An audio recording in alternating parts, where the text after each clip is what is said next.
The slap landed like a gunshot. 1 second. The cafe was full of the usual Saturday morning noise. Espresso machines hissing, silverware clinking, a dozen overlapping conversations. The next second, every single sound stopped. Victoria Stanton's palm had connected with the left side of Marcus Jackson's face, so hard that the people nearest to them actually flinched. A woman at the counter dropped her cup. A child at the window table went completely still. Marcus didn't move. He stood there, his daughter pressed against his chest, one large hand curved around the back of her head as if shielding her from something far worse than a slap. He didn't stagger. He didn't raise his voice. He simply turned his head back slowly, deliberately, and looked at Victoria with eyes so cold and so empty of surprise that several people later said it was the most frightening thing they had ever seen. Then Victoria's bodyguard stepped forward to do his job. He got within 3 feet of Marcus, looked at the scar running down the left side of his face, and stopped dead. The color drained out of him completely. He took 1 step back. If you're new here, stick around. Stories like this one are exactly what this channel is about. Hit subscribe so you don't miss what's coming next. Marcus Jackson woke every Saturday morning at 6:15 without an alarm. It wasn't a habit he had chosen. It was something his body had learned after 15 years in the army and never quite forgotten. Dawn came, and Marcus woke. He didn't fight it anymore. He would make coffee, sit at the small kitchen table, and listen to the apartment before the rest of the world came alive. There was a particular kind of peace in those early minutes, especially now that the apartment belonged only to him and his 7-year-old daughter, Ava. At exactly 7, he heard movement from the hallway. A drawer opened. Closed. Opened again. Then small footsteps crossed the floor. Ava appeared in the kitchen doorway wearing mismatched socks and the serious expression she always wore when she had an important question. "Is it a park day?" Marcus looked at her. "It's a park day." It was the same question every Saturday and the same answer every Saturday. Ava allowed herself exactly 1 second of excitement before turning around and disappearing back into her room. Marcus smiled. He didn't need much to feel happy anymore. A quiet morning. A cup of coffee. His daughter laughing. That was enough. Marcus was a tall, broad-shouldered man in his early 40s, with close-cropped hair and a face that looked weathered rather than old. He wore simple clothes, drove a used pickup truck, and lived in a modest 2-bedroom apartment in a decent part of the city. He worked 3 days a week as a logistics consultant for a mid-sized shipping company. The job paid enough. More importantly, it allowed him to be home when Ava needed him. There was a long scar running from his left temple down along the curve of his jaw. It was pale and uneven, the skin slightly raised in places. When Marcus smiled, the scar pulled faintly at the corner of his eye. People noticed it. They always did. Some asked about it. Most didn't. Marcus preferred the second group. He had learned a long time ago that silence could be an answer. There were things he had no interest in explaining. By 8:30, Marcus and Ava were walking into Groundwork Café on the corner of 5th and Meridian. They had been coming there every Saturday for 3 years. It had started the winter after Marcus lost his wife. At first, the tradition had been a way to give Ava something normal to hold on to. Eventually, it became their thing. A Saturday morning. Coffee for Dad. Hot chocolate for Ava. Then the park. Ava held Marcus's hand as they walked inside. She talked non-stop about a drawing she had made at school. It was supposed to be a horse, she explained. Marcus nodded seriously. It looked like a horse. Ava frowned. It looked a little like a dog. Maybe it was a horse with strong dog features. She laughed. Groundwork was crowded that morning. Every table seemed occupied. The line stretched toward the door, and the smell of fresh bread mixed with dark coffee. Marcus ordered his usual black coffee. Ava got her hot chocolate. They found a table near the window. For several minutes, everything was ordinary. Exactly the way Marcus wanted it. Ava was halfway through explaining why her horse had ears that were technically correct when she suddenly noticed something on the chalkboard menu. She slid out of her chair. "Daddy, look!" She turned too quickly. The hot chocolate slipped from her hand. Marcus reached for it, but he was half a second too late. The cup struck the floor. Hot chocolate splashed upward. Most of it hit the floor. A large portion landed directly on the expensive shoes of the woman standing behind Ava.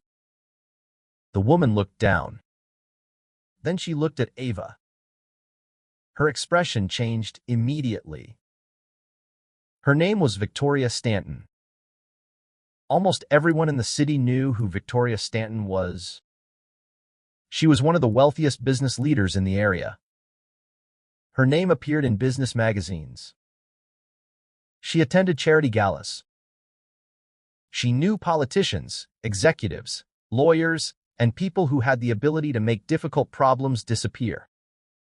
That morning, she wore an immaculate designer outfit that made the casual cafe look even more ordinary. She had been speaking on her phone when the drink hit her shoes. She ended the call.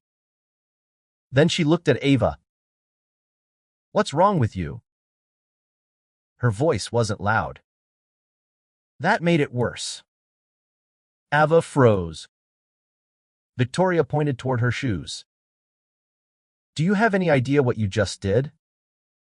Ava's eyes filled with tears. "Look at these shoes. Do you even know what they cost?"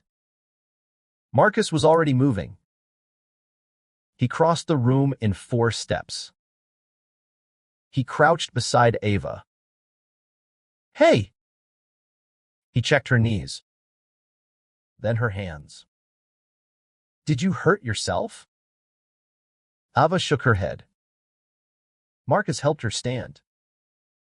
She immediately pressed against his side. He placed a hand on her shoulder. "It's okay." Then he looked at Victoria. "She's 7. Victoria stared at him. "She ruined my shoes." She tripped. "I don't care." Marcus kept his voice calm. "I'll pay for the cleaning." Victoria gave a short laugh. "That's generous." Marcus continued. "But I'd like you to apologize to my daughter." The conversations around them began fading. People were listening now. Victoria looked at Marcus as if he had just said something ridiculous. "Apologize?" "Yes." "Your daughter destroyed a pair of shoes that cost more than you probably make in a month, and you want me to apologize?" Marcus glanced down at Ava. "She's a child. She made a mistake. Then teach her not to behave like that in public." Marcus looked back at Victoria. "I am teaching her." Apparently not very well. Ava's fingers tightened around his hand. Marcus felt it. He knew she was frightened. He didn't want her to see him frightened too. So he remained calm. "I've offered to pay for the cleaning. I'm asking you to apologize because you frightened her." Victoria's expression hardened. "You have no idea who you're talking to." Marcus said nothing. Victoria continued. "I have personal relationships with members of the city council, the deputy police chief, and 2 senior judges." Marcus simply watched her. "I make 1 phone call," she said, "and this situation becomes much bigger than a pair of shoes." Marcus looked down at Ava. Then back at Victoria. I'm not interested in making it bigger. You should be. Victoria leans slightly closer. You should be thinking about what happens when someone like me makes a report to Child Protective Services. Ava went rigid. Marcus felt her hand squeeze his. Victoria noticed. CPS takes anonymous reports seriously, she continued, especially when they come from credible sources. Marcus's jaw tightened. Not because he was afraid for himself. Because his daughter was. Ava looked up at him. Her eyes were wide. Daddy? Marcus looked down. I'm right here. Victoria pulled out her phone. She turned slightly away and made a call.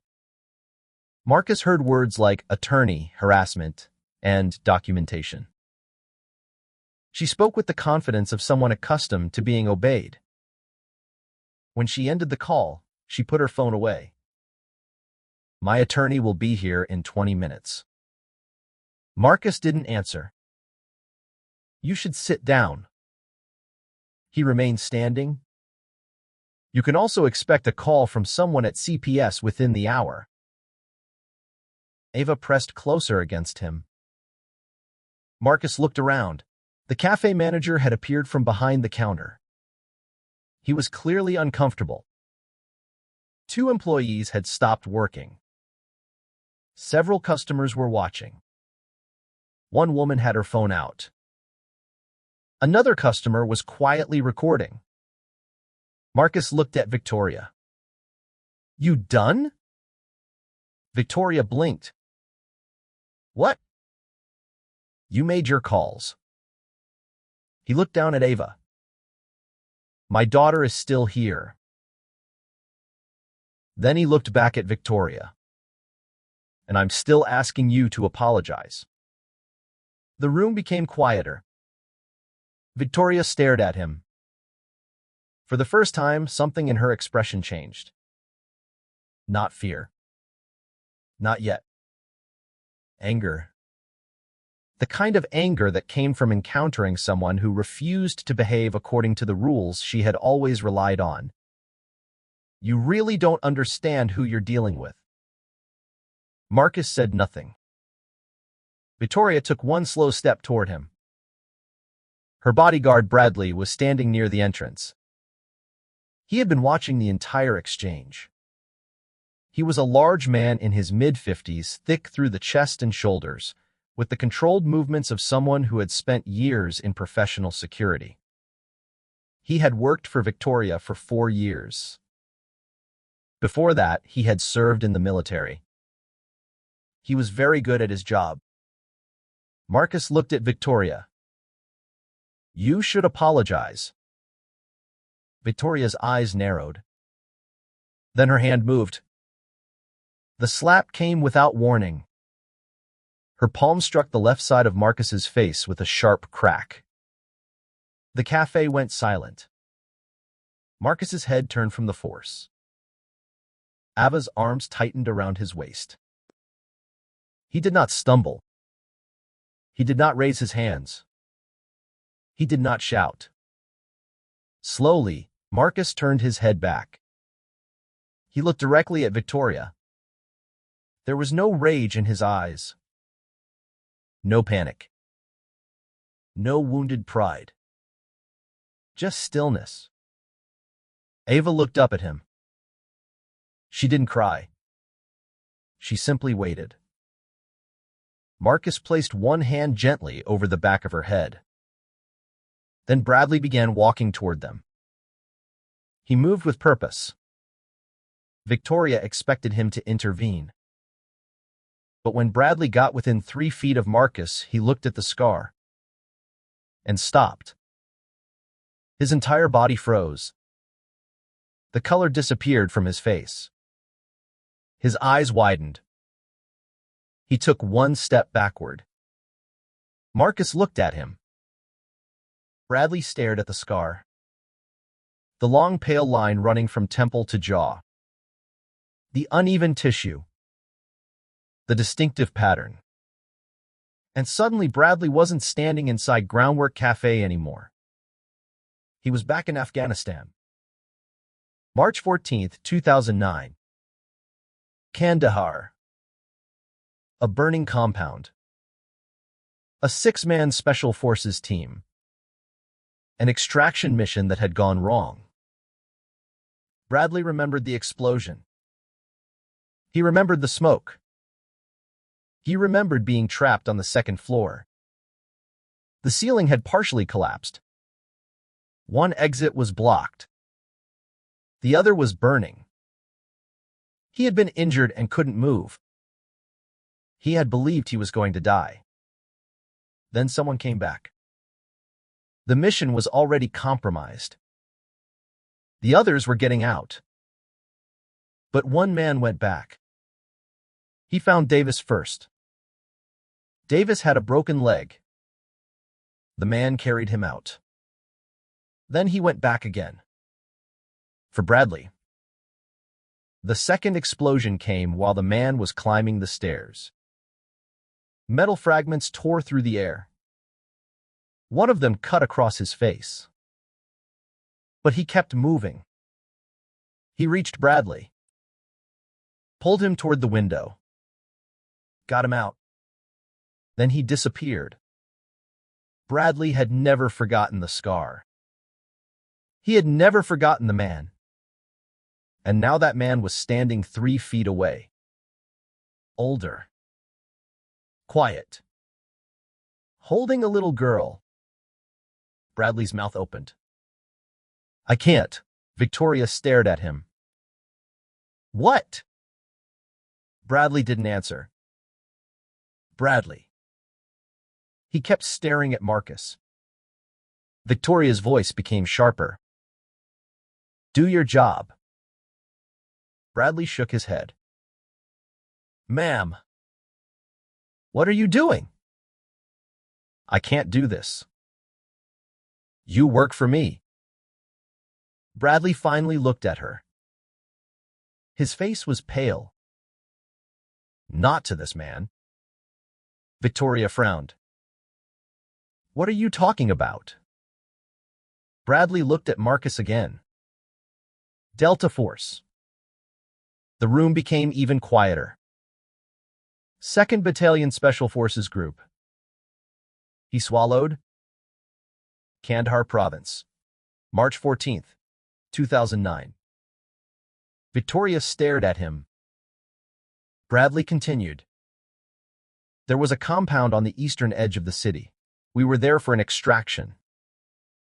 He paused. Hostage situation. Classified operation. No one moved. It was a 6-man team. The compound had been booby-trapped. We didn't know until the first device went off. Bradley's voice remained quiet. 3 of us got out. 2 were confirmed down. I was trapped on the 2nd floor. He looked at the scar again. Ceiling collapsed. Both exits blocked. Whole structure burning. He took a breath. I had maybe 4 minutes before the smoke killed me. Victoria's face had begun to change. Bradley continued. He came back. Who? Bradley pointed toward Marcus. That man. Marcus said nothing. He came back the first time for Davis. Davis had a broken leg. Bradley looked around the room. He carried him out through a doorway that was already on fire.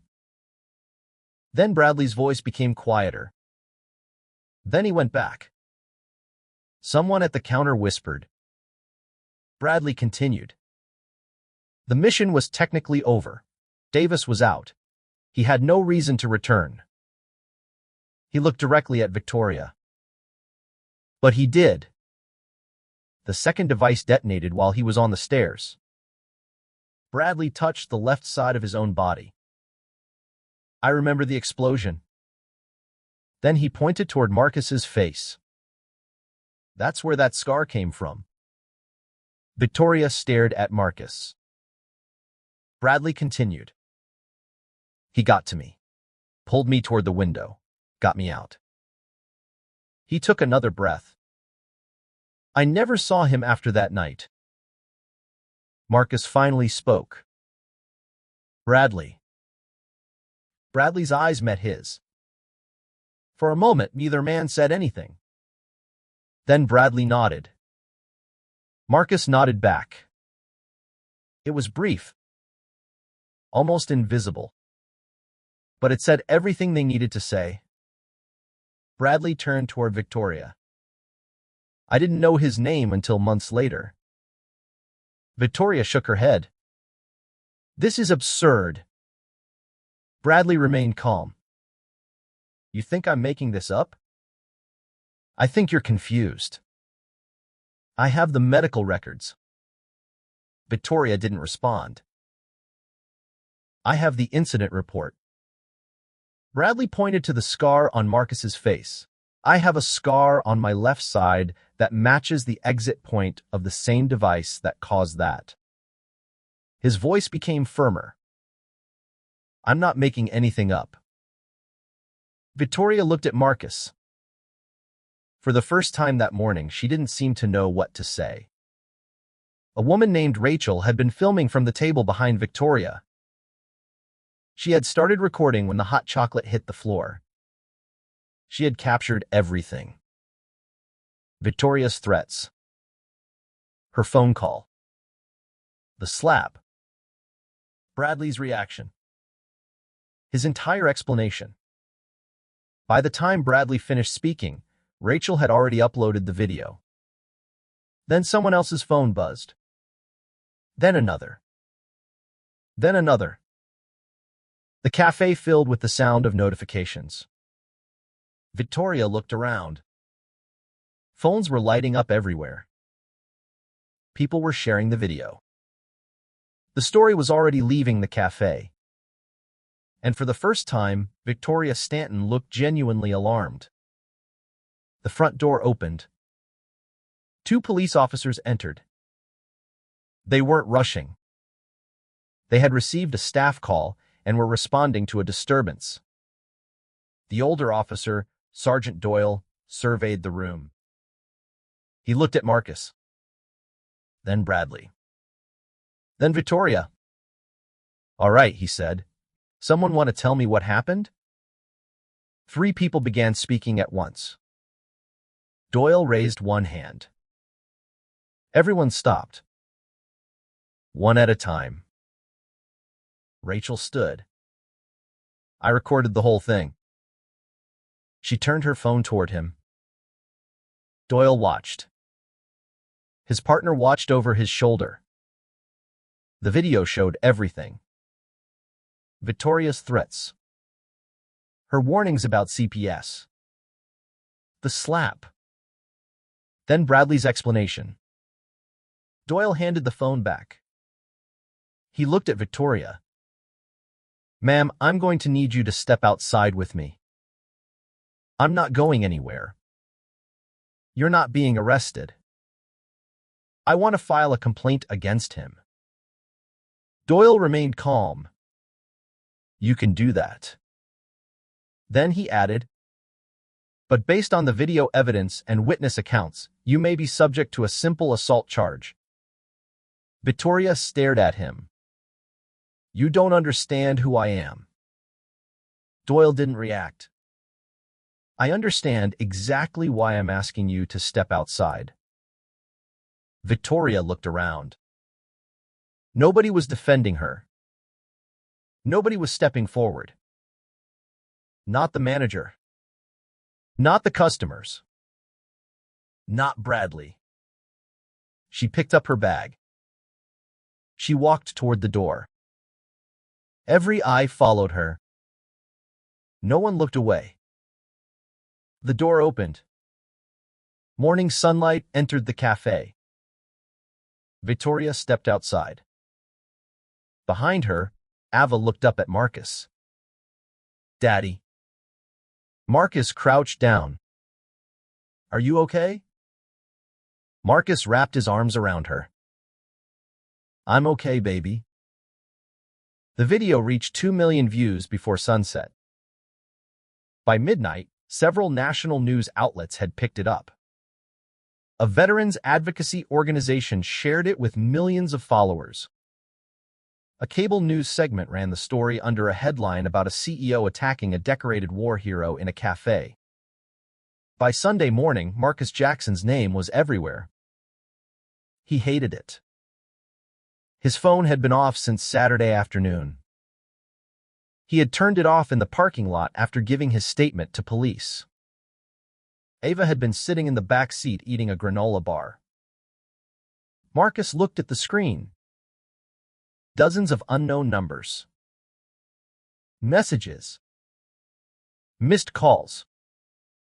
Emails. He turned the phone off.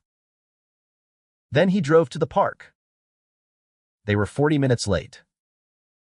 But the park didn't care. The swings were still there. The grass was still green. Ava ran ahead. Marcus followed. For 2 hours, nothing else mattered. No reporters. No lawyers. No social media. No Victoria Stanton. Just a father and his daughter. On Monday, the consequences began. Victoria's company's board called an emergency meeting. Corporate partners began distancing themselves. One suspended its contract. Another issued a public statement. By Tuesday, Victoria had been placed on leave as CEO. The statement called it voluntary. Everyone understood that it wasn't. Her attorneys released a statement claiming the incident had been misrepresented by selectively edited footage. That statement survived for about 6 hours. Then the complete 43-minute recording appeared online. There was no longer any room to argue about what had happened. Victoria's attorneys issued another statement. It contained considerably fewer explanations. Marcus knew almost none of this. He kept his phone off for 3 days. What he did know was Ava. She didn't talk about the cafe on Saturday. She didn't talk about it Sunday morning. Marcus didn't force her. He had learned something during 7 years of being her father. Children sometimes needed time before they had words for what they felt. Sunday night, Ava was lying in bed. Marcus came in to check on her. The lamp was low. Ava was staring at the ceiling. "Daddy?" "Yeah?" "Have you ever been scared?" Marcus sat on the edge of her bed. He thought about the question. "Yeah." "Lots of times?" "Lots of times." Ava turned toward him. "What did you do?" Marcus looked at her. "I did what needed doing anyway." She was quiet. "Even when you were scared?" "Especially then." Ava waited. "Being scared doesn't mean you stop." She watched him. "It means you keep going while you're scared." She thought about that. "Okay." Marcus smiled. He turned off the lamp. But he stayed beside her. He remained there until her breathing became slow and even. Then he stayed a little longer. 6 weeks after the incident, the civil hearing began. Victoria arrived in a single car. No motorcade. No bodyguard. Only one attorney. Bradley had resigned the Monday after the cafe. His resignation email had been brief and professional. Victoria wore a dark gray suit. It was expensive, but deliberately understated. The hearing chamber was small. 12 rows of seats. A raised platform at the front. Marcus was already seated. He wore a dark blue button-down shirt. Ava was not there. He had arranged for her to spend the morning with a neighbor whose daughter was in her class. The hearing began. Victoria's attorney stood first. His statement was polished, precise, carefully worded. He acknowledged the incident but argued that the public reaction had been disproportionate. He suggested that the video had created a distorted impression. It was the kind of statement that sounded reasonable if you ignored everything that mattered. When he finished, he sat down. The presiding officer looked at Victoria. "Miss Stanton, do you wish to add anything?" Victoria looked at her attorney. He gave her a small shake of the head. "Don't. We've said enough." Victoria looked at Marcus. He wasn't glaring at her. He wasn't smiling. He simply waited. She stood. "I want to say something." Her attorney's eyes tightened. Victoria continued. "Not through my attorney." She faced Marcus. "I watched the video." The room became still. "I watched it many times." She paused. "The first few times, I told myself people didn't understand the situation." Another pause. "I told myself the response was exaggerated." She looked down. "I was lying to myself." Marcus didn't move. The video showed exactly what happened. Victoria's voice began to shake. "I said things to you and your daughter that were designed to hurt you." She swallowed. "And then I hit you." She looked directly at Marcus. "In front of your child." The room remained silent.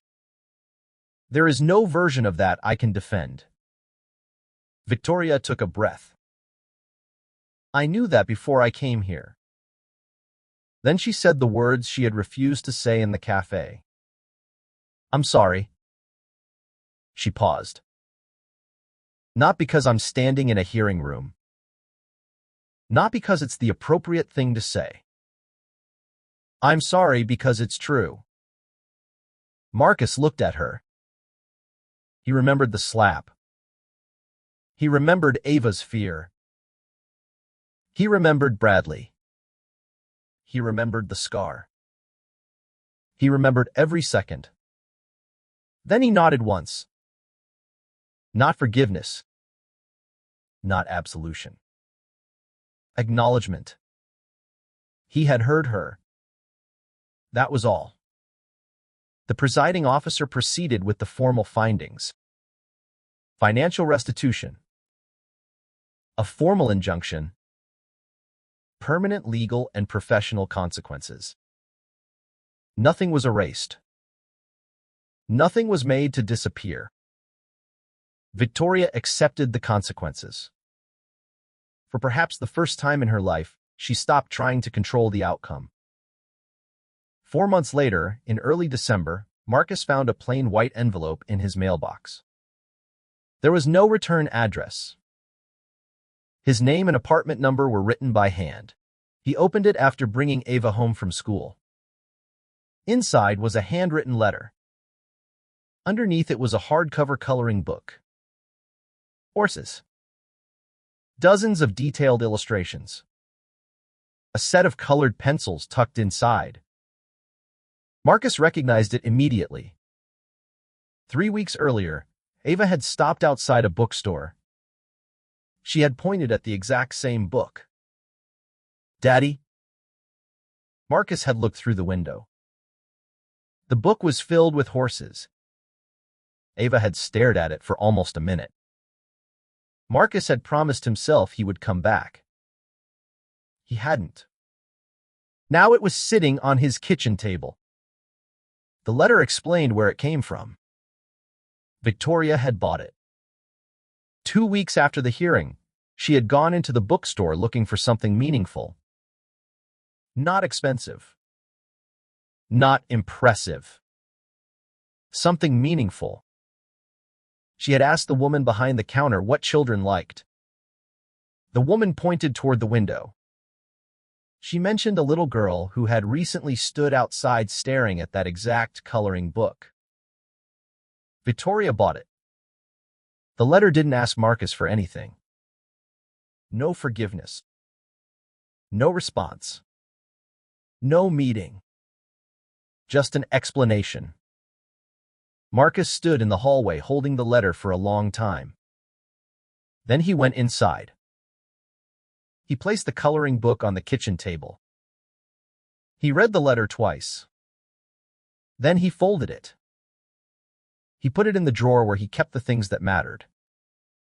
Ava's birth certificate. His military discharge papers. A photograph of his wife from the summer before she became sick. And now this letter. He didn't tell Ava who sent the book. 20 minutes later, Ava came out of her room. She saw it. Her entire face changed. She climbed into her chair, opened the cover. Her eyes moved across the first page, then the second. She examined every illustration with complete seriousness.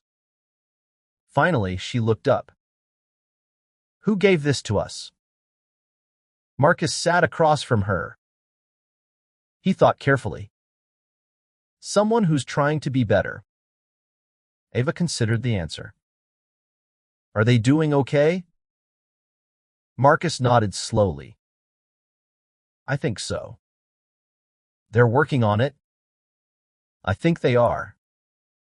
Ava accepted that. She opened the book again. Then she chose a colored pencil. Burnt orange. Marcus watched her begin coloring a horse standing in a field. Her tongue pressed slightly against her lower lip. She always did that when she concentrated. The afternoon sunlight came through the kitchen window. It fell across the table, across Ava's hands, across the open pages. Marcus looked at his daughter. The scar on his face caught the light. That long pale ridge was the mark of a night thousands of miles away. A night of fire. Metal. Smoke. A man who had gone back when he didn't have to. Marcus could have thought about Kandahar.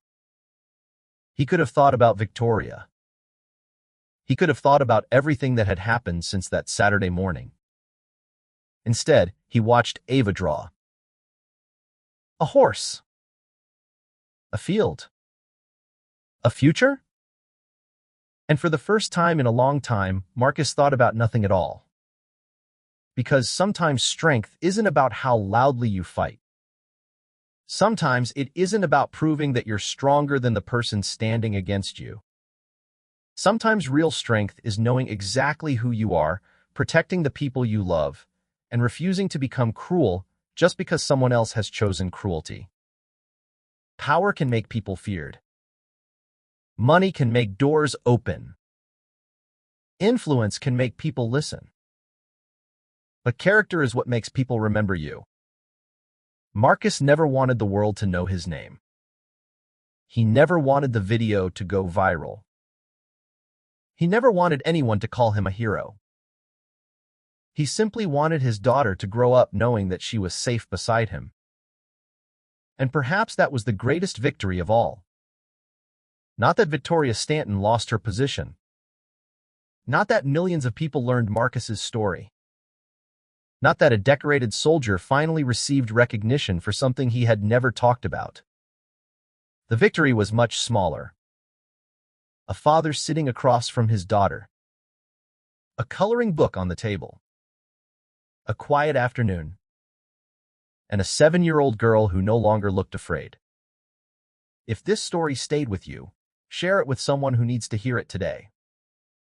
And if you haven't already, subscribe.